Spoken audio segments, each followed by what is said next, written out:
nghìn nữa. Đấy, bán đấy.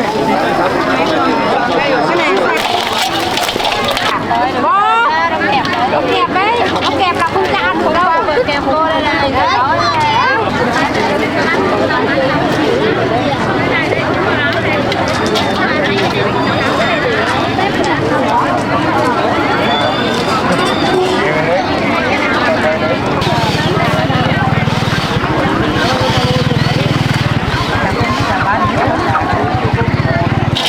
Ai bán hàng đấy nhỉ?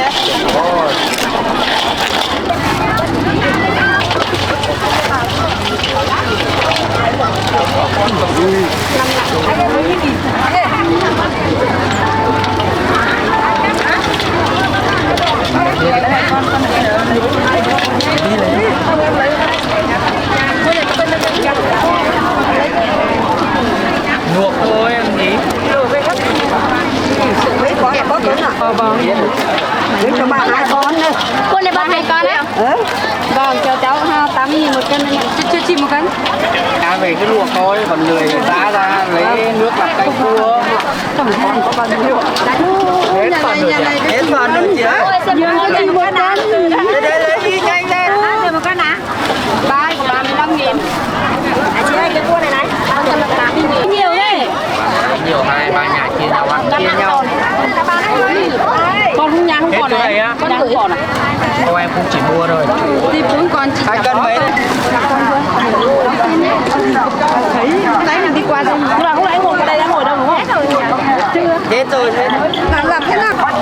Và rất nhiều sản phẩm gia dụng khác chỉ với 39.000 đồng. Đúng vậy, chỉ với 39.000 đồng là bạn có ngay cho mình một sản phẩm ưng ý. Đừng ngần ngại, hãy đến với nhà hàng của chúng tôi. Chúng tôi vân vân và vân vân. Tất cả chỉ có giá 39.000 đồng mà thôi.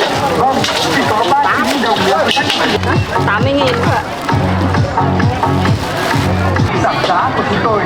Quý khách hãy nhanh chân đến với chúng tôi để lựa chọn những sản phẩm ưng ý nhất, rẻ nhất, phù hợp với tất cả là quý khách có thể lựa chọn cho mình một sản phẩm bất kỳ tại ngân hàng của chúng tôi. Máy sấy tóc hoặc mọi khách hàng, giảm giá cực sốc cổng trả hàng, chổi lau nhà, đồ chơi trẻ em, cốc chén, bình hoa, bình rượu, vân vân và vân vân.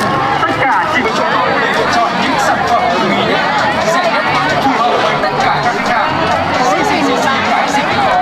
Đâu cho mình một sản phẩm bất kỳ tại gian hàng của chúng tôi. Máy sấy tóc, máy sấy tóc, ô dù, gì cái gì cũng có. Chỉ với 39.000 đồng. Tôi quý khách hàng chân lên với chúng tôi để có sản phẩm ưng ý. Mỗi tiếng phải cho mỗi bài để thôi đấy.